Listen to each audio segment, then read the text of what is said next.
Nu, ko laižam? Vasaras atvaļinājuma nogurdinātā Diāna Dadzīta, Diāna Zirnīte. Ilzi Jansona Džonsona. Ko teiksi? Un nav tā, ka es paralēli lasu kaut kādus darba čatus. Mums vienkārši scenārijs ir tikai telefonā, jo mēs pierakstam kaut kādus punktus. Pagājušais mums bija lapas izprintēts. Es aizmirsu izprintēt. Ok. Es aizmirsu. Vasara pagājusi, daudz kas noticis. Laikam krāšņākais tomēr ir manā pasaulē olimpiskās spēles. Tavā pasaulē, gan jau nākamreiz aizbrauks. Cerams. Es plānoju doties uz Losandželosu ar komandu. Lieliski, es arī. Beidzot. Bet arī. Vai mēs tevi iekļausim komandā? Es nezinu. Pašvainīgi, ne? Jo šoreiz tu pārstāvēji Lietuvu. Jā, un man ļoti liels prieks, ka es pārstāvēju Lietuvu. Vispār man prieks, ka es tur biju. Jo, ja es nepārstāvētu Lietuvu, tad es tur netiktu vispār līdz turienei. Bet mums ir jāsāk, mums ir rubrikā top 5 vai cik sanāk ir tēma Parīze. Un tagad sanāk, ka mēs pasteidzāmies notikumiem pa priekšu. Es jau vienkārši sāku, jo es zinu scenāriju, tev jāskatās. Tagad ir pārsteiguma moments. Jingles!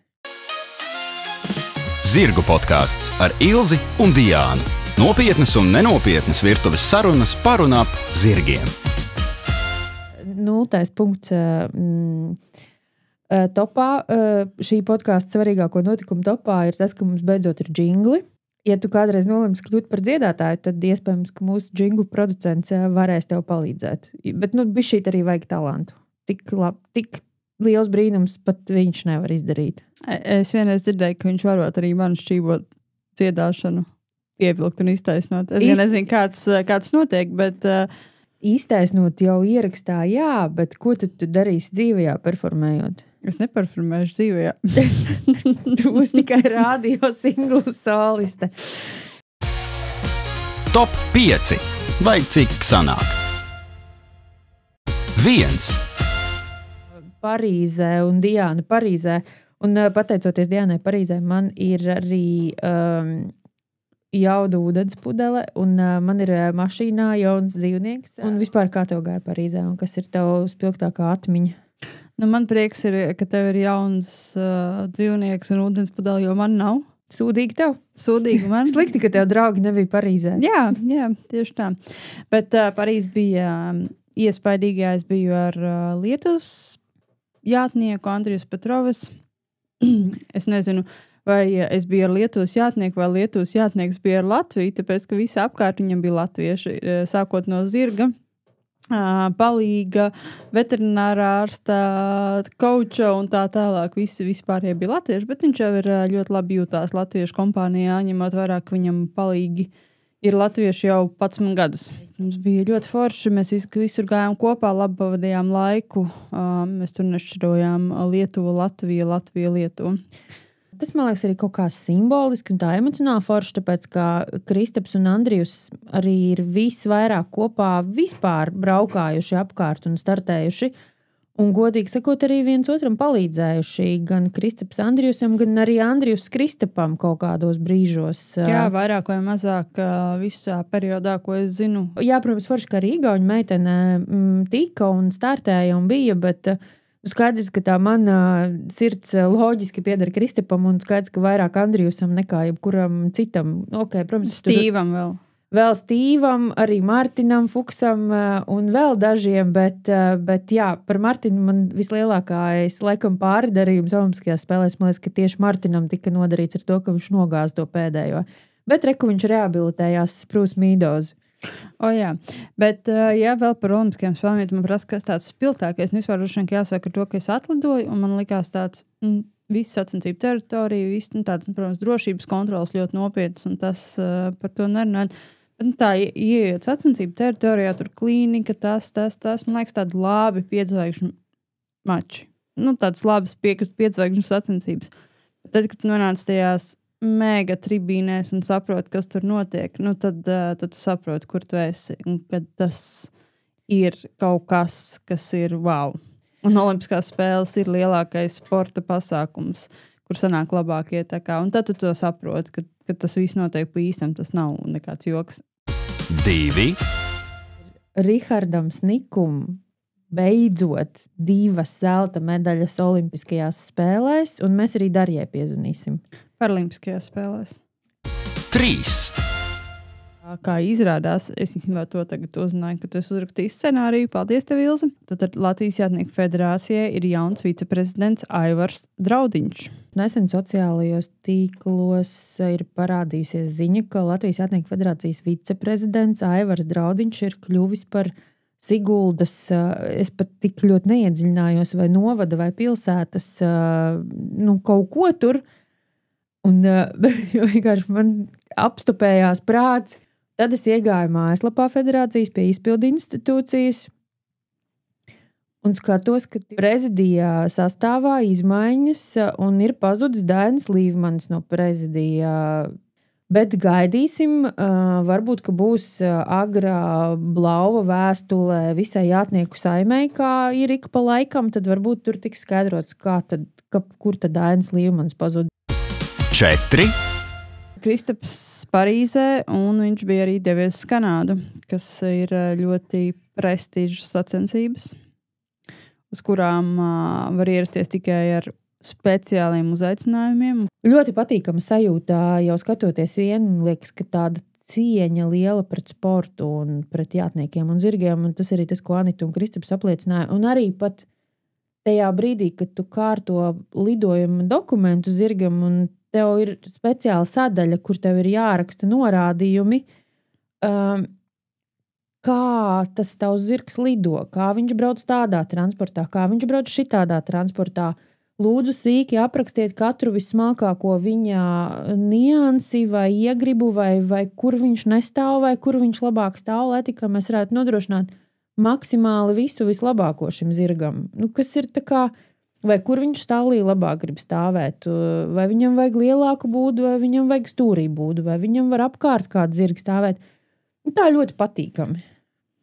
Jā, viņi tur ļoti, mēs tieši bijām Parīzē, kad Anita, man liekas, ka ar tevi tad sazinājās, viņus kārtojot tos dokumentus, tad viņi tur mazliet stāstīja, tā kā tur diezgan padomāts par visu. Jā, es nezinu, kā cilvēkiem sadzīvē, gan jau mēs varam Kristupam paprasīt, bet zirgi tur tāds sajūta, ka tiek uz rokām nesāt droši vien.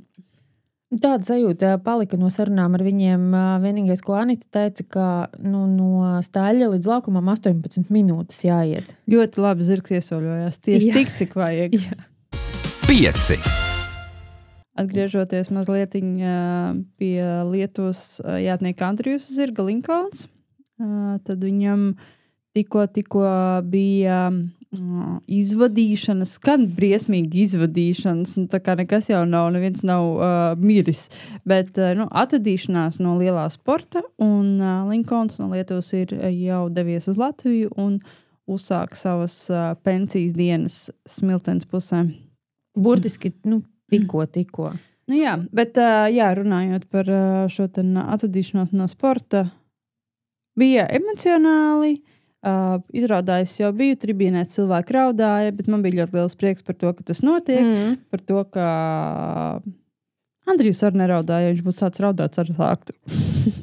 Tas ir pats rakākais, ka tagad tu jūti, ka tam sportistam, kas tur tā zirgā mikrofonā runā, aizlūst tā balss, tad... Bet Linkolns nebija baigi sajūsmā par to, viņš baigi negribēja iet tajā laukumā iekšā. Laurai nācās viņu vest pie striķīša ar Andrijus mugurā. Viņš jau nav dumšs. Pārsvarā. Tieši viņš ļoti gudrs. Par to Laura vēl pastāstīs, kā viņiem ir gājis šo 7 gadu laikā. Neapmaksāta reklāma.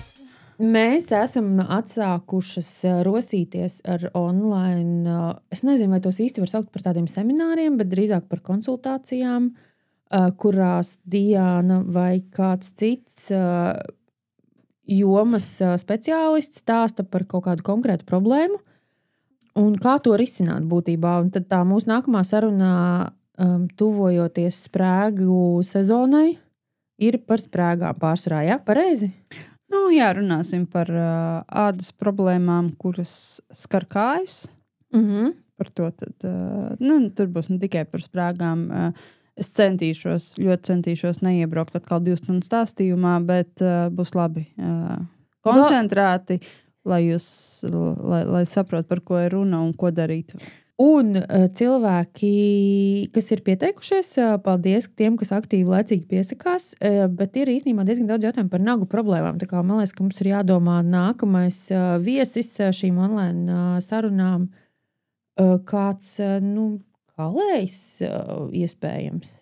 Kāds, kurš var par nagu jautājumiem izrunāt. Bet tas tā, atkāpe. Tā ir bezmaksas reklāmas laiks ir beidzies. Lielā saruna. Čau, Ilze un Diana! Čau! Klausies, es saprotu, ka tu aktīvi esi atpakaļ parastajā dzīvē un treniņu procesos, jā? Jā, tieši. Bet skaidrs, ka mēs zvanam tev, lai sveiktu ar 2 medaļām Parīzē, 2 zelta medaļām Parīzē, un arī izteiktu līdzjūtību ar milzīgo uzmanības lavīnu, kas pār visu komandu gāžās. Vai jūs jau varat saskaitīt vēl uz cik pieņemšanām un prezentācijām jūs esat bijuši pēc atgriešanās? Tas jau ir tāds patīkamas, protams, rūpes, un ir jau forši. No vienas puses paguris, protams, no tā visu, bet no puses, pirmo reizi sagaidīt pieminekļi paralimpieši. Man tas ir vienkārši superīgi. Valstiskā ziņa. Tā kā es par to esmu ļoti priecīga. Bet jā, mēs esam noguruši, bet tas ir patīkami. Bet kas tev pašai bija tāds emocionālākais mirklis tajā visā Parīzes stāstā, tā kā jūs izcīnījāt to medaļu? Tas bija īstenībā ļoti sarežģīts, tāds vesels emociju kopums, jo no vienas puses mēs, protams, pilnīgi uz to zeltu gadu. Tas bija tāds, liels plāns to medaļu iegūt, un mēs ļoti, ļoti centamies, vairākus gadus kāpinājam to iespējamību. No otras puses, nevienam nav noslēpums, cik sarežģīti ir veselība. Zirgam un arī īstenībā jātniekam. Un tas bija tāds, tas padara visu stresēnāku un sūtāku. Un par to, kurā brīdi tu to saproti, man bija man pašai emocionāli bija diezgan smagi pirms starta, jo kaut kā man bija tāda sajūta, ka man visi skatās uz rokām un apmēram kādu kļūdu un tā tālāk. Nav noslēpums, ka arī pēdējā laika ar visam tām pārmaiņām daudz par mani bija viss tādas jaukas informācijas. Man bišķiņ emocionāli tas bija grūti, bet sakot zobiņus un mierīgi pārvarēju. Un tad, kad es redzēju, kā viņš ir sāp pa savu schēmu, es redzēju, ka viņš, es jau ar Agnesi redzējām, ka zirgs ir tāda lieliskā kondīcija tie startu. Pat pāroja, ka viņš tad bija forši aktīvi. Un tad, kad Rihards sāka, un es redzēju, ka viņš mēģina šo pasākumu, ka viņš tiešām smuki spēj. Tad jau tā elpu jau turēju līdz beigam, bet tā pēdējo āšanu man bija skaidrs, ka ir izjāts liela. Protams, tu vēl gaidi to gala rezultātu, lai saprast, ja?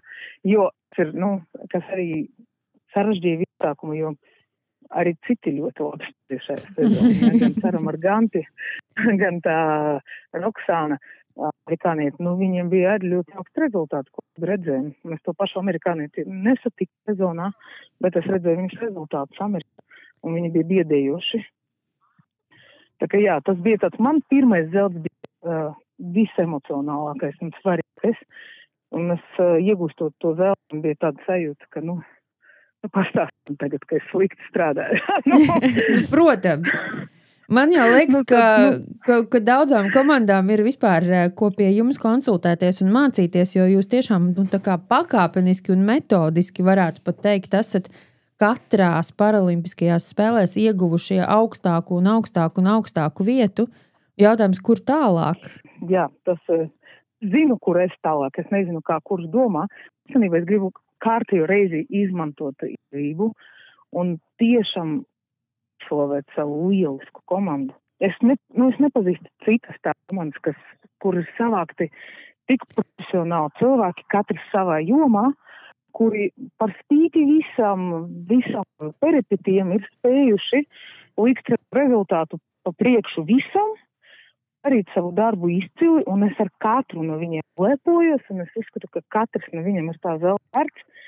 Un tas ir tiešām, man ir liels gods, ka man ir bija iespēja tādu komandu izveidot un ar katru viņiem sadarboties.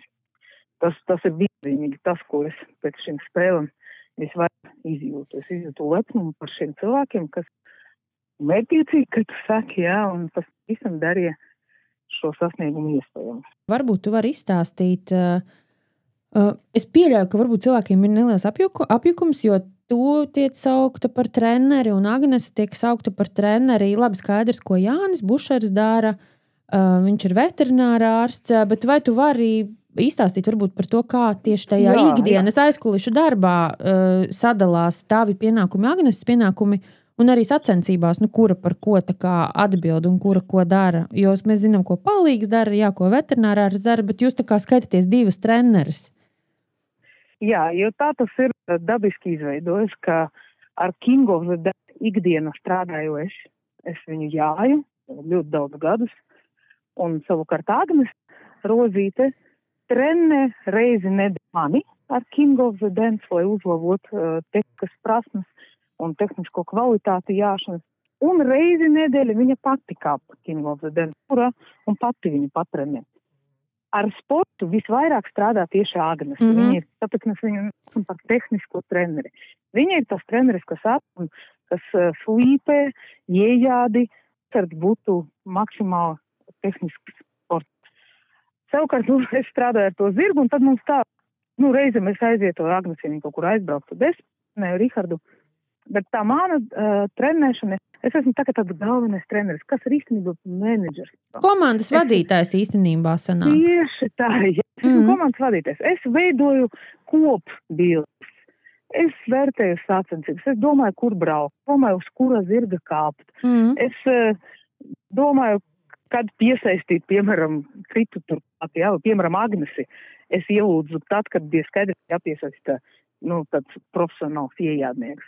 Tas ir tas darbs, ko es darbu. Es vādu, menedžeru un jāju King of the Dance. Ja? Tas. Bet, protams, tehniski tāda trenere izsaka, kā treneri mēs izprotam sporta, tā ir Agnese, protams. Kurš jums kjūram mūziku saliek kopā, ja tas arī ir diezgan sarežģīts pasākums? Jā. Kā tas notiek jūsu komandā? Tātad mūzikiem mēs pieejam īstenībā ļoti nopietni, visas reizes esam piegājuši. Un tas ir savs kaņu rektors, tā sauc laikam to profesiju. Viņu sauc Arturs. Tas ir maksas pakalpojums, bet, protams, viņš vienmēr to izdara daudz lietāk nekā varētu, jo tas prasa ļoti daudz stundas. Un mūziku mēs darām tā, mēs izdomājam choreogrāfiju vispirms. Tad mēs to choreogrāfiju jājam, kamēr ir perfekti, tad mēs filmējam, kā ir izjāta choreogrāfija. Un tad parādā, ka es braucu pie Artura uz mājām, viņam ir stāstas skaņus mājas. Un tad mēs pēc iepriekš izdotas melodijas, mēs sākam to aranžējumu griezt pa gabaliem, likt un izcelt elementus un tā. Un tad parasti tas process ar to vienlīdzās, jo tad mēs izjājam vēlreiz, tad konstatējam, ka tur vajag skaļāk klusāk, tur jāpieslipē, tur jāretušē, vēl kaut kas. Bet, mēs ņemam, profesionāla aranžētājas palīdzību. Un olimpiskajā spēlēs es zinu, kad pirms fināla visi gāja uz laukumu to skaņu regulēt. Kas ir tas, kas tur notiek? Tad jūs aiziet pirms tā kjūra iepriekšējā dienā skaļumu un visu to, ja jūs tad ejat pa to visu laukumu, lai saprastu, kur vajag skaļāk vai... Tieši tā, tas saucas čekas, tas notiek arī visās sacensības, tikai visas... Paralimpiskais vai olimpiskais spēles, arī tur 3 zvaigžņu turnīros, tas vienmēr ir. Mēs pirmkārt pārliecināmies, ka tā ir mūsu mūzika, kas skan, reizēm tur kaut kas sajūk. Tad mēs pārliecināmies, ka viņi skan pietiekoša kvalitāte, un tad mēs izgulējam skaļumu. Jo skaļums katrā vieta var savādāk dzirdēties. Tā ir fizika reāli un tumbu izvietojums. Tā. Un mēs vienkārši izsteigājam, mēs darām. Mēs pasteigājamies pa laukumu, pieejam pie tiesnešu būdiņam, mums neļāva kāpt iekšā tiesnešu budiņā. Bet Jo? parasti arī ieejam iekšā, jo nezinu, teicu, ka nedrīkst, jā. Bet īstenībā jau svarīgākais tas. Svarīgākais, ko dzird tiesnesis, nevis tribīnes, vai ne? Nezinu, man tomēr liekas, ka arī skatītājiem. Kā ir forši, bet vērtējumi Protams, jā. Jā. Tur ir pilns ar šitādām procedūram, jā, šajā mūsu sporta veida. Visi tie čeki, večeki, nepārtrauktie čeki. Tas ir tieši tāpat kā mūsu komandā reizēm varbūt varētu likties dīvaini, kāpēc vienam jātniekam, vienam palīgam un vienam veterinārārstam vēl ir vajadzīgs arī komandas vadītājs.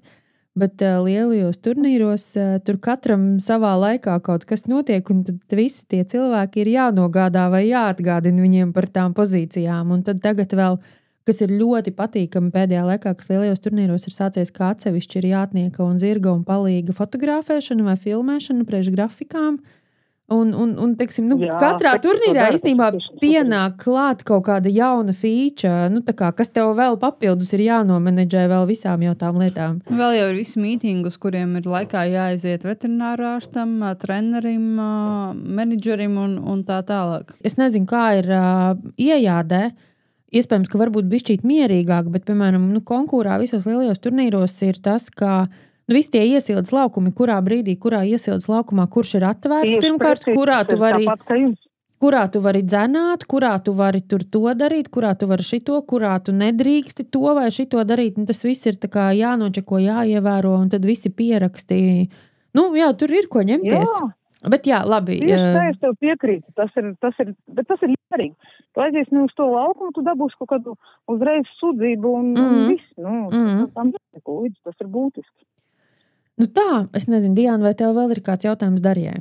Man tikai milzīgs prieks, un vēl vienreiz mēs noteikti apsveicam jūs visu komandu ļoti, ļoti. Jā, tiešām no visas sirds, un kā Kristaps saka, tad mums ir tā kā reāli no kā ņemt piemēru, tikai pagaidām vēl nav sanācis tā kārtīgi sakotam jūs, piemēram, kā no lielajiem turnīriem ar medaļām ir jābrauc mājās.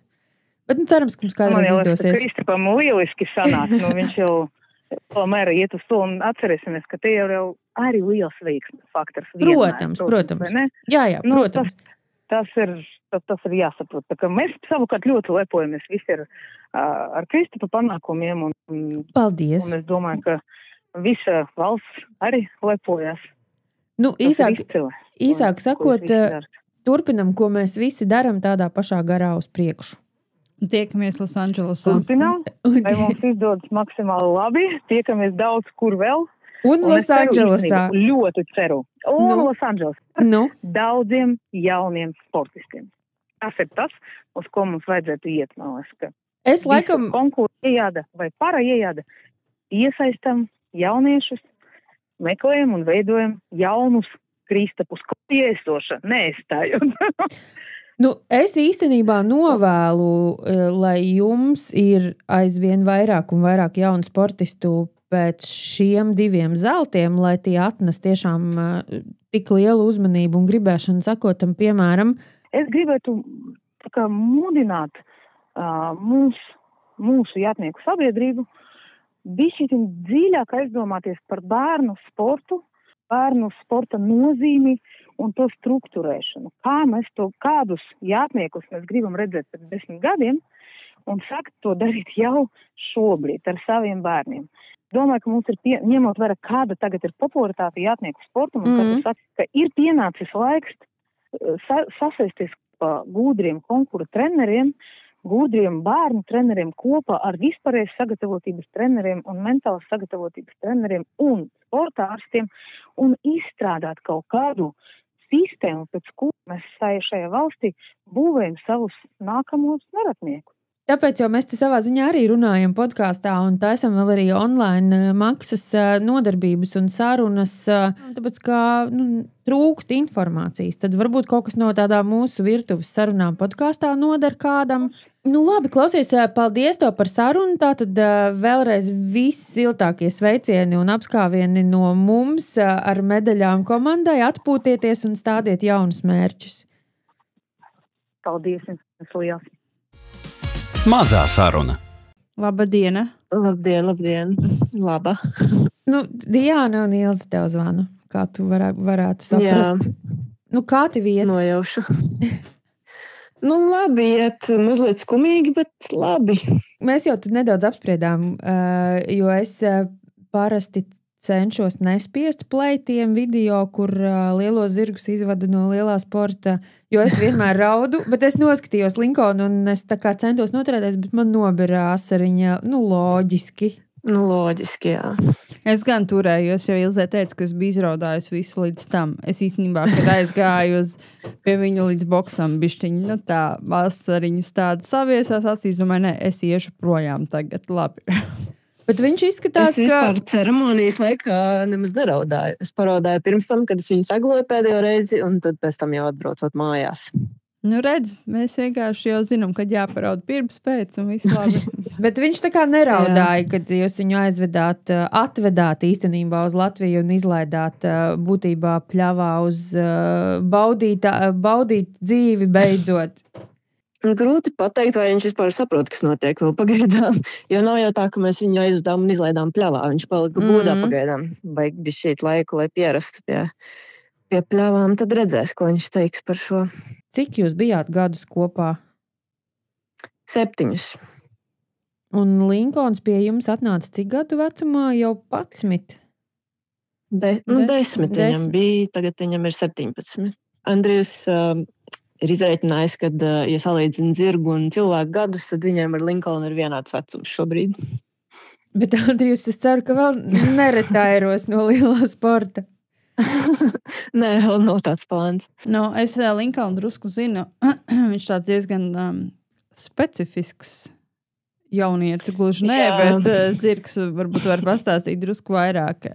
Nu, jo ar viņu nav, tu nesaproti, ja ir zirgi, pie kura tu pieeji klāt, un tu saproti, kurš acīs ir, dod man kārumu, tad šitam tu nesaproti, ko viņš grib no tevis, vai viņš vispār kaut ko grib. Tas arī ir tas, ko es domāju, kad nav man tāda sajūta, kad es līdz galam esmu pat šodien viņu izpratusi. Tā kā tas tāds vēl nedaudz noslēpums paliek, bet interesanti ar viņu bija, protams, sākumā. Nebija nevienā brīdī tā, ka ar viņu grūti vai kaut kas tāds, bet tā cilvēka mīlestība viņam vispār nebija vajadzīga. Tagad jau beigās jau bija šī citādāk. Tāpat viņam tas tāds savs imidžs izveidots, kad tu tur viņu paglāsti vai gribi nobučot, viņš tā kā dusmojās, bet tajā pašā laikā negrib arī, lai tu ej prom no viņa. Jā, viņi var diezgan jauki vispār pakaitināt. Jā, var pakaitināt, un mēs viņu sākumā saucām par kosmonautu diezgan ilgi, un bijām pārliecināti, ka mēnesis fāzes viņu arī ietekmē. Jums tam bija kaut kādi rezultātu pierādījumi vai uzvedības pierādījumi vienkārši? Jā, mēs toreiz pāanalizējām rezultātus, kur gāja sliktāk, kur gāja labāk, un tad kaut kā likās, ka sakrīt ar mēnesi fāzēm, bet arī no otras puses arī ar laukumiem. Viņam ir arī laukumi, kas viņam nepatīk, ir laukumi, kas viņam patīk. Jo tālāk var redzēt, jo mazāk patīk, vislabāk viņš vispār jūtās noslēgtās arēnās ar milzīgām tribīnēm, kas varbūt citiem zirgiem ir daudz baisāk, bet Lincolnam tieši tas derēja. Jo Kristapam savulaik bija tāds ērzeles Kontabilini, un mana pārliecība, kam Kristaps, man liekas, daļai arī piekrita, bija tāda, ka tur, kur ir tribīnes un ir skatītāji, tajos maršrutos viņš cenšas, un viņš tiešām lec no savām zeķēm ārā. Un tur, kur nav skatītāji, un kur tur varbūt mazāki mači un tukšas tribīnes, tur viņš tā baigi necenšas. Un es to tā kā saprotu. Priekš kam tev censties, ja neviens to neredz?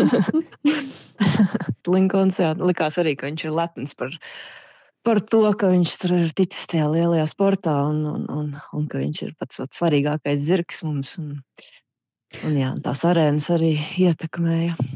Pastāst, kā Andrijusam sākumā gāja Lincoln, tur arī bija jautri. Vai grūti pastāstīt? Pastāst piemēru. Pirmā diena.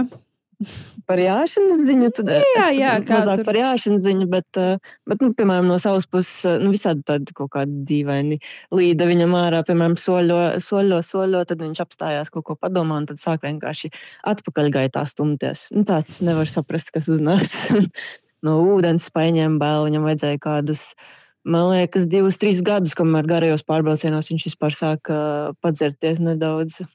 Mums parastajiem cilvēkiem pajāt, nerunājot par Andrijusu, bet viņam bija labais garstāvoklis, bet pārsvarā bija tāds garstāvoklis, kad saproti, ka tu uzkāpi ātri rikšlēkši un tad kāp lejā un nemēģini tur nekādas pārējas darīt vai pasoļot vai kaut ko tādu, jo tad viņš arī ieslēdzās bieži vien atpakaļ gaita. Izklausās, ka viņš diezgan jautrs jauneklis ir Jo bijis. pirms viņš runāts pie Andrijas, ar viņu Latviju arī gāja jautri. Vai grūti, teiksim tā, tur arī ir bijuši nianses, kad viņš ir izdomājis no laukuma aiznest vai vēl kaut ko. To viņš joprojām nav aizmirsis. Tagad pirms ceremonijas, kad Andrijs uzkāpa viņam mugurā, viņš arī viņu aiznesa uz restorānu, nevis uz iesildi. Diezgan labs lēmums, es teiktu. Jā, bija diezgan interesanti. Par cik es stāvēju tieši tur pirms iesildes un skatos, Andrijs nevis iet uz šo ceremoniju, bet uz restorānu ar zirgu. Labi. Bet es esmu godīgi sakot redzējusi, ka tam pašam Martinam Fuksam Klūnīs, man liekas, bija tas zirgs, kuru apbalvošanās viņi lika dvieli uz galvas zirgam un atpakaļ gaitā viņš gāja iekšā arēnā. Jo viņš vienkārši, acīm redzot, negribēja iet uz apbalvošanām. Tā jau laikam ir, ka tie zirgi, kas ir tie īpašie zirgi, ka tie arī ir īpaši ar saviem visādiem mošķiem galvās. Un ar tiem visiem jāsadzīvo. Tas man ļoti patīk, ka daudz pēdējā laikā patiesībā tā sauktie lielie jātnieki patiesībā arī stāsta dažādās intervijās par to, cik tie zirgi, cik ļoti viņi patiesībā pielāgojas tam zirgam un ļauj tam zirgam būt pašam ar visiem saviem brīnumiem savās galvās. Un ja jūt, ka šodien nebūs, tad arī neko neprasa aiziet pajāt pa mežu un tam līdzīgi. Kas man liekas ļoti svarīgi. Jā. Galvenais, lai tie jaunieši lasa tās intervijas un skatās tās intervijas. Tā kā forši, ka tu arī izstāstīji šo te pieredzi, ka jūs vienkārši esat mācījušies sadzīvot ar to īpašo raksturu. Jā, un arī Andrijs jau arī agrāk varbūt tā nebija, bet viņš arī sācis vairāk meklēt saikni ar zirgiem vispārīgi, ne tikai ar Lincolnu. Tādu, ne tikai jāšanā, bet vispārējā kopbūšanā. Jā. Un kur Lincolns tagad aizceļoja? Labi, es īstenībā zinu, ka viņš aizceļoja, bet pastāst. Lincolns aizceļoja pie citiem titulētiem pensionāriem atpakaļ uz Latviju. Tur ir vēl arī Andrijs Zuko un Aragorns, ar ko viņš ir lecis, un vēl visādi pazīstamie zirgi. Mēs varam tirgot biļetes. Vai arī tur vispār ir mega, var sakot, titulēti zirgi, Lincolns, tad tur ir pasaules sporta spēļu dalībnieks, Eiropas čempionāta dalībnieks, pasaules kausa fināla dalībnieks, neskaitām Grand Prix uzvarētāji, tur tāds baigais sastāviņš ir, un viss pensijā. Un labākais meitenes ir tas, kad šie zirgi ir pieraduši pie tā, ka viņus tur 3 reizes dienā tīra, viņiem tur sedziņa tāda, sedziņa šitāda, un viņiem vajag uzmanību un līst kabatās un tā. Un paiet 2 gadi, un viņi ir tik laimīgi dzīvot par to savu pļauju, bet viņiem vajag šo pārējais periodu. Tur nevar vienkārši aizbraukt un izmest zirgu izlaist, jā. Viņu pļavā viņiem vajag, kā Laura teica, pakāpeniski pieredināt, lai viņš saprot. Un tagad visi viņi dzīvo laimīgi un priecīgi. Viņi atcerās cilvēku, viņi atnāk, parāda savus trikus, ko tur es esmu kaut kādas muļķības samācījusi Zuko vai Argonam, bet visi forši, viņi iet atpakaļ, viņiem vajag savus draudziņus un visu. Super, kolosāli. Ja galvenais, lai viņi tur tagad nesāk strīdēties savā starpā, kurš krutāks. Tur varētu būt. Tur labāk tajā jaungada naktī, kad zirgi runā, neiet. Laura, kā tev olimpiādē patika? Protams, ļoti iespaidīgi. Es personīgi domāju, ka man tas stress par to, kā un kas būs, kad bišķīt neļāva līdz galam varbūt izbaudīt. Un pat sajūta, ka mēs tur esam, bija super forša un arēna nenormāli iespaidīga. Un jā, ļoti liels prieks par to. Un kompānija ļoti labi, tu aizmirsti piebilst. Kompānija, ideāla kompānija. Andrijs vienīgais lietuvietis savā komandā. Bet viņš jau saprot diezgan daudz, man liekas, latviski pa šiem gadiem, jo es pirms tam tieši arī Diānai teicu, man liekas, kritīgi forši, ka Andrijs ar Kristapu bija kopā, un, jo viņi jau arī tas tā kaut kādā ziņā emocionāli forši, jo viņi arī tomēr tādā nosacītā ikdienā diezgan daudz ir kopā un arī viens otram ir palīdzējuši un ir tuvās salīdzinoši un draudzīgās attiecībās jau patiesībā ļoti sen un viens otru atbalstījuši, kur kā var, un tas foršs moments bija. Es īstenībā pastāstīšu protams, ātri. Es zināju, ka visiem ir, man pašai stress liels. Protams, tur centos neraudāt, kamēr visi redz. Bet es gāju no viesnīcas, par olimpiskajām spēlēm. Izlikties, ka tu esi tāda baigā dzelzs svece. Tāpēc, ka tur nevarēja citādāk. Tur visi Anita, Laura, visi jau tur būtu. Kādam ir tā kā bija jāturās mēģinājumu. Un, līdz iznāca no starta, pēc tam es tur knapi līdz talam aizgāju, jo vasaras jau bija, bet ne par to stāstu. Tātad pirmās dienas rītā es piecēlos, un man tur bija kaut kāds gabaliņš jāiet līdz sacensību vietai. Tu man rakstīji, teici, ka tev bail iet uz stālu, jo tu jau raudi? Jo tur Anita jau raudāja, vai kaut kas tur bija. Tur kaut kā bija, jā. Bet es iegāju benzīnu, kā nopirku sauju ar košanēm. Bet tā košana, jūs atceraties tādas, kādas bija tām ar tetovējumiem? Kā, Laura, tu vari pastāstīt? Parastās tādas. Tie tetovējumi, kas tev ar ūdeni jāliek. Rokas, jā, ar ūdeni vai nolaizi. Okay, varbūt atceros, jā. Nopirku sauju, un tas, ko mēs darījām, ar katram es izdalīju par košļājumai gumijiem, tad mēs uz rokām līmējām. Viņas ļoti labi bija. Un šitā bija pati labākā ideja, kas bija tajā dienā.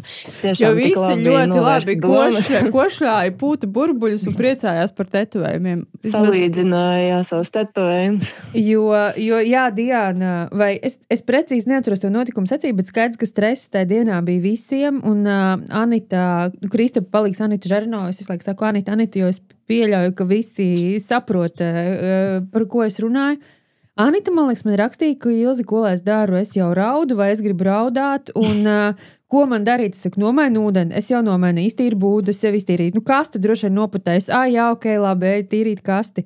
Tā kā mēģināja Anita izdomāt kaut kādas darbiņas, lai viņu kaut kā nodarbinātu, un tad arī teica, ka Diana vispār arī no viesnīcas nāk uz stāli, bet viņai bail uz stāli pie jums iet, jo viņa arī jau raud. Kaut kāds tur bija tāds, tas ir, jā, laikam tāds visgrūtākais, tas emocionālais, ka tu esi tik ļoti priecīgs un saemocionalizējies, ka tie tevi sportisti un tā tava komanda tur ir. Un tad... ka tu tur esi nokļūs un ka tas notiek. Līdz tam jau tu dzīvo, jā, stresā, katrs tur veterinārā izved, visu ir stress, tā kā ko tu vari tolerēt. Ir paspēt, izdarīt, neko nenokavēt, tiešām saprast un kaut kādas tādas lietas izskraidīt to visu, var sakot, visforši košļens visiem bija mutēs un tetvējumi uz rokām. Vai mums ir vēl kāds jautājums, Laurai? Kas tālāk? Kādas sacensības? No tādām lielākām Tallina tagad Sakuhalle. Un pēc tam jūs braucat uz... Pēc tam mums ir plāns kaut kādā brīdī, es nezinu, cik tur brīvs pēc Tallinas, bet ir Herningā 3 zvaigznes World Cup, ja nemaldos. Tad uz turieni aizbraukt. Mums viena gaisma izbeidzās. Tas nekas. Skaidrs, labi, tad jau kaut kur tiksimies tuvāk vai tālāk. Kaut kur tiksimies, jā. Labi, paldies tev, Laura, ka tev sanāca veltīt mums laiku. Čau! Čau! Paldies, čau! Tātad paldies Laurai, kurai ir Andrijus palīgs jau cik ilgus gadus? 10 noteikti, vairāk, man liekas jau. Man liekas, ka tu biji Andrijus palīgs un tad Laura uzreiz, vai bija pa vidu vēl kāds? Bet es noteikti biju. Nē, tu biji, tas, ka tu biji, jā, bet vai tā secība bija tāda? Mēs paralēli kaut kādu gadu vai 2 strādājumu, es domāju. Es tik smalki jau vairs neatceros. Nē, Laura ir vairāk par 10 gadiem. Bet, jā, Andrijus komandā ir tātad olimpiskajās spēlēs bija vairāk latviešu nekā lietuviešu. Precīzi 75% komandas bija latviešu. Vēl viena saruna. Jā, lūdzu. Labdien, kur tu esi? Ilzukin, čau. Es esmu Latvijā. Tas jau ir priecīgi un pozitīvi. Tā jau ir daļa uzvaras kaut kādā gadījumā. Uzmanīgi, tad Diana arī, čau. Mēs nevaram aprunāt Diānu Zirnīti, zinām arī kā Diduku. Klausies. Mēs vienkārši nebijām rakstījušas podkāstu kopš jūnija, kas nozīmē, ka pēc vasaras brīvlaika, man nevajadzēja brīvlaika, es būtu varējis rakstīt, bet Didukam vajadzēja atpūsties. Kā tu vari muldēt? Labi. Un tad vienkārši... Podkāsts jūs tā nogurdināja, ja? Mani, nē, Diduku. Nē, labi. Mēs jau te vienkārši ilgi un garas sarunas mums ir bijušas, bet rītīgi foršas sarunas. Mēs ar Dāriju aprunājāmies par Parīzi un ar Lauru par Linkonu. Un tagad mēs zvanam tev par Parīzi, par Spruce Meadows un vispār kas tālāk nākamais. Ar Dāriju mēs sarunājām, ka mēs tiekamies Losandželosā. Pirmkārt, to es tev varu pavēstīt. Un vislabākie sveicieni arī tev no visas paralimpiskās komandas. Paldies, bet viņi jau šoreiz pašlielākie varoņi. Tā kā mēs sveicam viņus. Jā, protams, bet jebkurā gadījumā viņi par mums arī labi domā. Bet labi, beidzam muldēt. Kāpēc Parīzes? Kā jau Olimpijā, tas ir pilnīgi cits tāds, cita planēta, cita atmosfēra. Jā, tas nav tā kā ikdienas mačs, pilnīgi savādāk. Protams, man pirmā Olimpijā Tokija bija daudz vēl krāšņāk un vairāk atmiņā palikoši, bet arī Parīze bija ļoti līdzīga tai. Kopumā Olimpijāda jau ir tāds ļoti liels spiediens tieši uz vienu startu. Jā, ja teiksim, citos turnīros ir vairākas kvalifikācijas un vairākas iespējas, jā, tad Olimpijāda ir tikai viena. Tad tur katra mazākā kaut kāda lietiņa var ļoti drastiski mainīt tālāko notikumu secību un to gala rezultātu. Bet tā viņš ir. Tāds ir iekārtots Olimpijāda šobrīd mūsu sportā. Bet, protams, Olimpijāda paliek atmiņā ļoti, ļoti pozitīvi. Un, protams, tas nebija mūsu labākais sniegums, bet es zinu, ka mēs varam arī labāk, bet vienalga bija ļoti forši un labi un cīnījāmies un parādījām diezgan labi rezultāti, domāju. Es gan teiktu, ka sniegums tas bija ļoti labs rezultāts, varbūt neparādīja to sniegumu, jo sniegums jau kā tāds, bija skaists. Jā, piekrīt, jā, to mēs bijām runājuši, un arī uzreiz jau pēc starta Olimpiādē. Priekš tevis kvalifikācijā vai finālā, vienalga tu var izvēlēties, kas bija vislielākā netaisnība, kas notika Parīzē maršrutā no visiem, kas startēja? No visiem, kas startēja, man vislabāk palika atmiņā individuālo fināls, kur pasaules numur 1 jāteiks, Henriko Nekerman nokrita no zirga starp šķēršļiem. Tā kā viņš pārēc šķērsli, zirgs viņi kaut kā nesadalīja to trajektoriju, un zirgs tā kā vairāk aizgāja, gribēja iet pa kreisi, viņš gribēja pa labi, un tā viņi atdalījās viens no otra. Henriks atradās beigās sēdas uz zemes puķu dobēs, apmēram, man teikt, tā tur bija kaut kas līdzīgs puķu dobēm, tur bija. Man liekas, tas fināls vispār bija ļoti drāmu cienīgs fināls. Jā, ļoti, tur bija ļoti interesanti, un tur redzējām sportu visās tā nokrāsās. Lielo sportu, jā, teiksim, pašlielāko. Arī visā tā krāšņumā īstenībā kaut kādā ziņā, jo arī, man liekas, ka kvalificējās finālam, vismaz pāris jātnieki, kurus, es varbūt nezinu vienkārši, bet, kas varbūt nav tie, kurus tu izvēlētos, ja tu liktu likmes, un ja mūsu sportā to varētu darīt. Bet par Protams, jā, tā visu laiku, jā, kvalificējās daži jauniņie un daži kaut kādi labākie izkrīt ārā, jo tas ir sports šeit, katra mazā kaut kāda lieta. Vai neveiksmīt vai kaut kas, un kārtīgi nokrīt un viss. Katrs jaunas sacensības ir jauns stāsts, un pat katrs jauns maršruts ir pilnīgi jauns stāsts. Bet, labi, Spruce Meadows. Cik ilgi tu gribēji tikt uz Spruce Meadows? Cik gadi pagāja, kamēr tu tiki uz Spruce Meadows? Un kādas bija tavas sajūtas, kad tu uzzināji, kad tu saņēmi to ēpastu, ka Kristap, es dzirdēju, ka tu gribi braukt uz Spruce Meadows. Davai brauc. Un tu ņemsi arī līdzi Siksbāra zirgu. Cik forši? Es nedaudz vulgarizēju, bet apmēram tādu ēpastu tu saņēmi. Jā, es par Spruce Meadows, principā, pirms gadiem 10, kad mēs vēl lecām, teiksim, ar Fedorovska zirgiem lielā līmenī. Es par Spruce Meadows tur toreiz baigi nezināju un nebija necirdējis baigi, nebija arī pētījis. Viņi jau notikās, bet viņi nebija varbūt tik lieli attīstījušies un tā. Bet, kad es to uzzināju, tas bija, kad es sāku uz Dubaju ziemā lidot. Tad tur bija jātnieki, kas tur ir bijuši, un viņi teica, ka cik tur ir forši un cik tas ir reāli krūts, milzīgs turnīrs. Un tā kā tie ir kaut kādi gadi 6 apmēram, kad es principā sāku sapņot, ka es tur gribētu nokļūt kādu dienu noteikti. Tāpēc, ka 6 gadi pagāja. Tad lampiņi iedegās.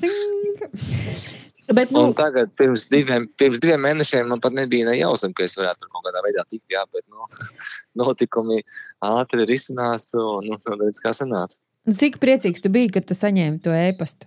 Ļoti, es skaļi iekliedzos. Nopietni. Un priecājos ļoti, jā. Un kādi tie iespaidi? Jo mani iespaidi pat attālināti un ar tevi un ar Anitu runājot un skatoties ir visi kolosālākie. Es arī noteikti gribu tur nokļūt, kad tevi uzaicinās nākamajā reizē. Es teiktu tā, ka man iespēja bija tā bija tāda kādā otrā olimpiāda, varētu teikt. Jo, visi tie apstākļi, tas laukums milzīgais, tie masīvie šķēršļi mājas un sistēmas, un tur viss ir tik liels un iespaidīgs, ka, var teikt, ka tā tiešām bija otrā olimpiāda. Un tur arī bija olimpiskie šķēršļi, gan no Tokijas, gan no Parīzes atvesti daži, jā. Un es arī, kaut kur es šo šķēršļu esmu redzējis. Kur tas bija? Un tikai pēc tam pētījās, ka tie ir olimpiskie šķēršļi. Arī tādi tur bija, protams, viņi zemāk noteikti nestāvēja, varbūt viņi pat augstāk kādu gabaliņu. Tā kā tās pusmedos bija ļoti iespaidīgs un milzīgs turnīrs. Tas ir Rolex Grand Slam var teikt, ka noteikti no standarta turnīriem pasaulē lielākais, tā var teikt. Vai tas bija tikai Grand Prix vai visos maršrutos, kā ar jātnieku reāls cilvēks lejā sasveicināja? Kas tas bija pa cilvēku? Jā, visos maršrutos, jā. Viņam bišķi mainījās, bet tas bija sacensību organizatora pati galvenā vietas īpašniece. Un tas bija viņas kolēģi, no tiesnešu kolēģijas un tam līdzīgi, jā, bet viņiem bija sava tāda, ne telts, bet, mājiņa laukuma vidū, kā lai saka, kur viņi arī, kur jātniekiem bija jāsveicinās ar viņiem, un tad viņi iedeva startu, un mēs gājām uz startu, jā. Kas, man liekas, tā ļoti feini. Tur bija ļoti feini, tur bija acu kontakts ar katru jātnieku, un ļoti, teiksim, tā zolīdi un eleganti, tieks tā. Tas bija baigforši, jā. Jā, likās, ka tiešām tā cieņpilni pret sportu zirgiem, visās tajās kaut kādā ziņā, visos aspektos, kas vien tur var būt. Līdz šim pēdējos gadus noteikti katru gadu balfonds bijis, tikai uz Grand Prix maršrutu, tikai uz Grand Prix bija $3 miljoni Kanādas dolāru. Un nākamgad ir lielais jubilejas gads, un tad viņi ar sponsoriem sarūpēs tikai Grand Prix 5 miljonu no balfondu uz Grand Prix. 5 miljoni Kanādas dolāru, jā, tā kā tas ir Amerikas dolāros un eiro, tas ir bišķi mazāk, jā. Bet tas nav daudz baigi mazāk, man liekas. Tā ir lielākā naudas balva pasaulē standarta turnīrā. Jā. Jābrauc. Pilnīgi noteikti. Jālaiž. Nē, viegli teikt ir jābrauc. Cita lieta ir, lai tev tur kāds ņem pretī un lai tev uzaicinājumu. Šī sacensības ir tikai pēc uzaicinājumu. Tu strādā ar to, ja, Kristap? Bet jāstrādā pie uzaicinājumu, jā. Ļoti jāstrādā, jā. Bet tas ir tā kā tīri tikai uzaicinājums, vai tur ir tomēr, ir taču kaut kāds reitinga bišķīt rāmis arī Tikai uzaicinājums. Es nezinu par pasaules top 10, vai viņiem vajag vai nevajag uzaicinājumu, bet principā šie mači ir tikai pēc uzaicinājuma. Jā, viņi katru jātnieku uzaicina atsevišķi. Nē, diezgan krūta. Tur jābūt kaut kādiem sakariem un jābūt ir arī rankingam diezgan labam. Tur visiem jāsakarīt ļoti labi. Diezgan iespaidīgi, ka puisis no Limbažiem uzaicināja. Ja tu tā skaties.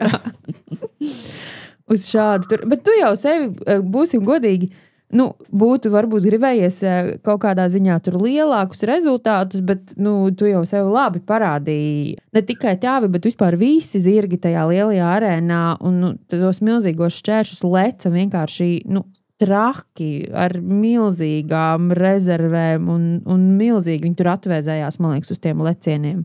Pa tiem šķēršļiem viņi ir tās kārtītas ir 5 vai pat 6 metrus platas daži atsevišķi šķēršļi. Tas nozīmē, ka viņas ir, tā kā kārtīgi garums ir ļoti liels, jā. Pa gabalu tas šķērslis izskatās, ka viņš nav liels, bet tu viņam pieejāji tuvāk un saproci, ka viņš ir milzīgs. Tas ir tāds ļoti mānīgs, tas vizuālais aspekts. Tas arī man sagādāja problēmas. Pirmā dienā es diezgan slikti uzjāju distancēs klātīm dažiem šķēršļiem. ar visiem zirgiem. Tad jau ar katru dienu bišķiņas piešāvos, bet sākums man bija pagrūts, jā, jo tiešām no tālēt citās, tur jau nekā nav variātas priekš, tempu mazāk, bet tu pieejāji klāts, pēc, viņš ir milzīgi, nepilnu mēnesi iepriekš bija Lekta olimpiāde, un tie augstie platie šķēršļi jau bija tādi iepazīti, un acis bija pieradušas, tad sprūst menos man neradīja lielu pārsteigumu, bet, protams, uz Grand Prix arī tomēr man bija diezgan, es tiksim tā, pabolīju atstiņas un kā viņa lekt, un tas Grand Prix bija iesmēdīgs, jā. 165 maršruts un tie augstu platumi un šķēršļu kombinācijas tur bija, tā kā wow, ļoti, ļoti wow.